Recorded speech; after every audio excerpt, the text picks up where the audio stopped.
Kapal laut adalah sarana transportasi laut yang sangat penting untuk menghubungkan antara satu pulau dengan pulau yang lain. Selain itu, fungsi terpenting kapal laut adalah kemampuan untuk dapat mengangkut muatan dalam jumlah yang sangat banyak, baik itu muatan orang maupun barang. Lantas, bagaimana sebuah kapal dapat terapung? Kapal bisa dianggap sebagai balok yang terapung di permukaan air. Badan kapal laut sebagian besar terbuat dari besi ataupun baja. Massa jenis besi ataupun baja lebih besar daripada massa jenis air. Tetapi, mengapa kapal laut bisa terapung?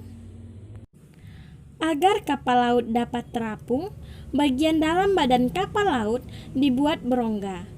Rongga ini berisi udara yang memiliki massa jenis yang lebih kecil daripada air.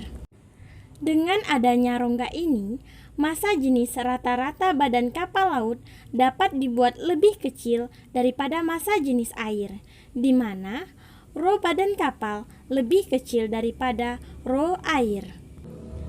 Dengan massa jenis badan kapal yang lebih kecil daripada massa jenis air itu, akan diperoleh berat kapal atau W lebih kecil daripada gaya ke atas atau FA dari air, sehingga kapal laut dapat tetap terapung di permukaan air. Hal ini berkaitan dengan hukum Archimedes. Seorang filsuf Yunani kuno menyimpulkan bahwa jika suatu benda dicelupkan ke dalam suatu zat cair, benda itu akan mendapat tekanan ke atas yang sama besarnya dengan berat zat cair yang terdesak oleh benda tersebut. Ketika suatu benda dimasukkan ke dalam air, ternyata beratnya seolah-olah berkurang.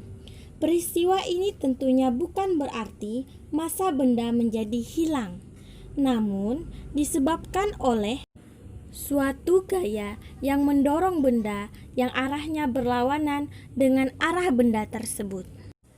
Berikut ini merupakan posisi saat berada di kapal laut.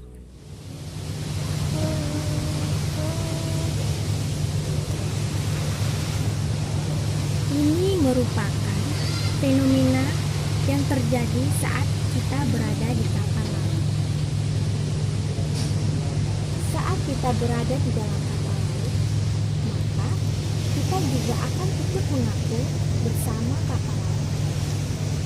Padahal, massa jenis kapal dan beban kapal sangatlah besar. Tetapi, hal tersebut tidaklah berpengaruh karena di dalam badan kapal laut terdapat rongga. Rongga ini berisi udara yang memiliki massa jenis lebih kecil daripada air di permukaan laut, sehingga membuat kapal dan para penumpang di dalamnya juga ikut mengapung.